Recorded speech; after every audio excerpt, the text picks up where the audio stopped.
Islam itu betul-betul menyampaikan kepada kita sebuah aturan, yaitu adalah yakin kepada janjinya Allah.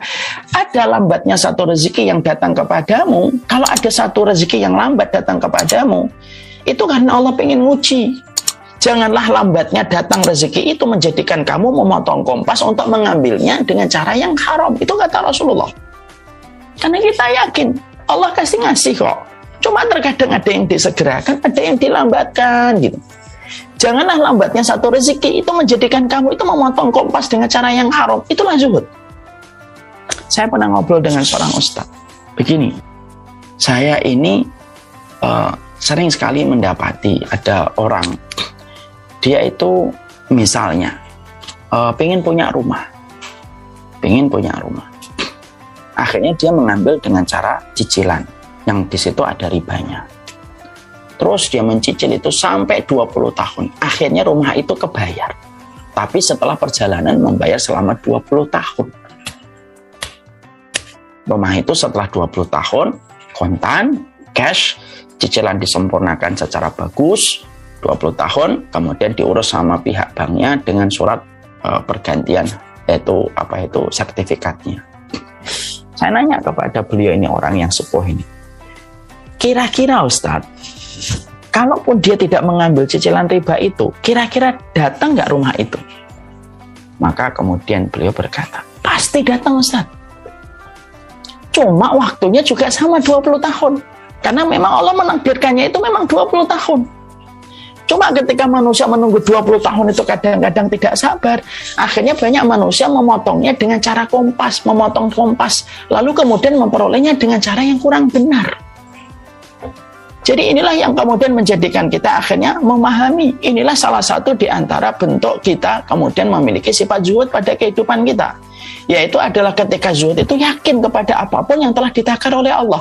Lambatnya satu rezeki yang datang kepada dirimu dan kepada diriku, lambatnya satu rezeki yang datang kepada kita itu tidak boleh menjadikan kita memotong kompas dengan cara yang haram. Kalaupun kemudian itu milikmu, maka pasti akan datang. Cuma waktunya Allah yang menentukan, bukan kita yang menentukan. Karena Allah yang lebih tahu kapan waktunya terhadap sesuatu yang Allah tetapkan. Dan Allah yang paling mengerti waktunya, bukan kita yang mengerti waktunya. Karena Allah itu mensifati dirinya dengan alim, Allah itu maha tahu. Salah satu konsekuensi dari sifat Allah itu maha tahu. Allah itu tahu apapun. Sebagaimana Allah tahu kapan biji itu akan tumbuh, kapan biji itu akan kering, kapan tanaman ini akan berbuah, kapan tanaman ini tidak berbuah, kapan musim mangga akan ditumbuhkan, kapan kemudian musim mangga tidak ditumbuhkan. Itu Allah tahu.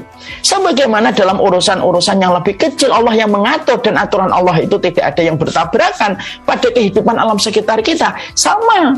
Berarti pengaturan rezeki itu diatur oleh Allah. Dan itu tidak pernah bertabrakan. Jadi kalau kita lihat kasusnya adalah, jadi kalau ada orang, dia ngambil mobil, lalu nyicil dengan cara-cara yang kurang benar. Lalu kemudian selesai itu pembayaran sampai 7 tahun, dia mengambilnya. Kita ini harus yakin kalau belajar dari hadis tadi, karena hadis dan ayat itu harus diimani dengan keimanan. Bahwasanya ketika kita yakin, sebenarnya itu akan datang. Setelah 7 tahun itu akan jadi milik kamu. Cuma terkadang manusianya kita ini terkadang lemah. Keyakinan kita kepada apa yang sudah dijanjikan oleh Allah.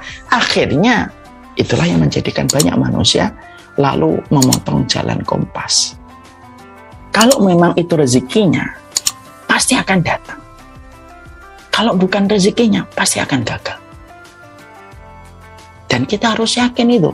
Walaupun terkadang nunggunya lama,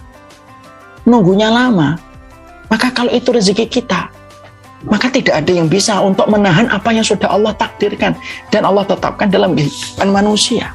Tidak ada yang bisa menahan.